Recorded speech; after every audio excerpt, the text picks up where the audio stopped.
Judas, versículo 9, se refiere a un evento que no se encuentra en ningún otro lugar de las Escrituras.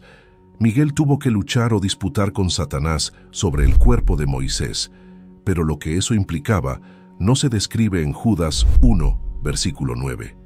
Incluso el arcángel Miguel, cuando estaba disputando con Satanás sobre el cuerpo de Moisés, no se atrevió a traer una condenación abusiva contra él, sino que simplemente dijo: «El Señor te reprenda». Este evento ocurre en Judas. Aquí, Judas comparte con nosotros un incidente que no se encuentra en ningún otro lugar de la Biblia. La pregunta naturalmente surge: ¿de dónde obtuvo esta información? Algunos dicen que la información fue transmitida por tradición. Esto puede ser o no, por lo que no tenemos un conocimiento definitivo de por qué surgió la disputa entre Miguel y Satanás sobre el cuerpo de Moisés. No es improbable que Satanás quisiera conocer el lugar para poder tener un santuario allí, y así Israel recurriría a la adoración idólatra de los huesos de Moisés. Como el representante angelical del pueblo de Israel, Miguel se esforzaría por preservar al pueblo de esta forma de idolatría, manteniendo en secreto el lugar del entierro.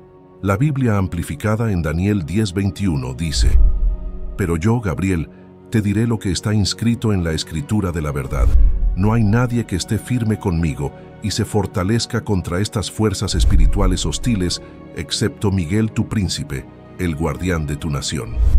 La mera mención del nombre Moisés despierta diferentes imágenes en la mente de varias personas. La muerte de Moisés está envuelta en algún misterio en la Biblia. Sabemos que murió a la edad de 120 años, pero sus ojos no estaban débiles, ni sus fuerzas habían desaparecido a pesar de su edad. Moisés todavía estaba en su mejor momento cuando lo llamaron a casa. A Moisés se le prohibió entrar a la tierra prometida debido a su desobediencia en las aguas de Meriba en Cades.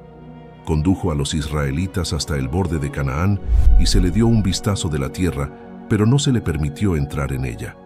Al final de la vida de Moisés, Dios le dio un vistazo de la tierra que había dejado en Egipto, porque Moisés escaló el monte Nebo desde las llanuras de Moab hasta la cima de Pisga. El monte Pisga tiene una elevación de 4.500 pies, es decir, casi una milla.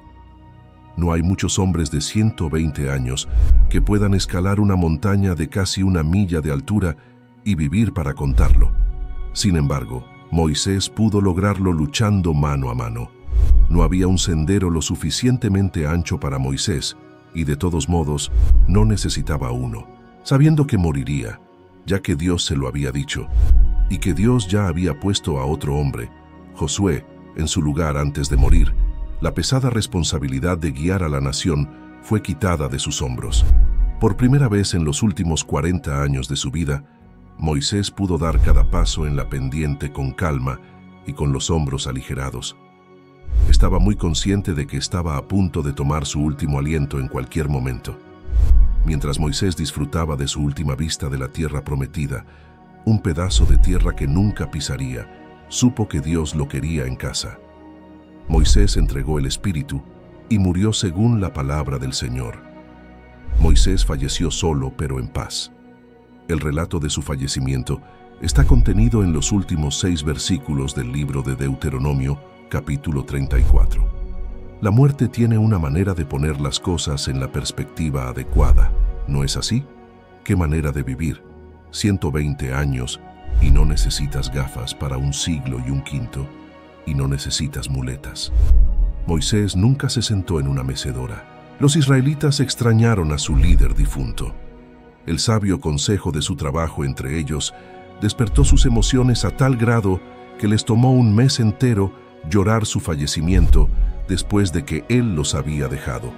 Pero finalmente, ese luto llegó a su fin. Eso debería ser cierto en nuestras propias vidas.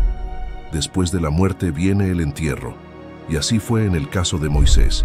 Pero el versículo 6 contiene una de las declaraciones más notables sobre toda la notable carrera de Moisés.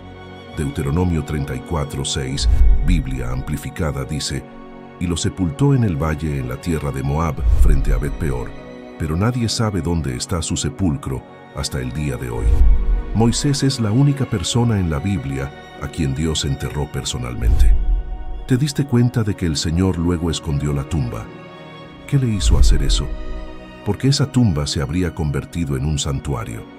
Todavía estarían recorriendo el camino hasta Nebo hoy, erigiendo altares, vendiendo palomitas de maíz y maní, ofreciendo varios viajes y tal vez incluso manejando un tranvía allí con una gran pancarta proclamando el lugar de sepultura de Moisés. Por eso fue ocultado.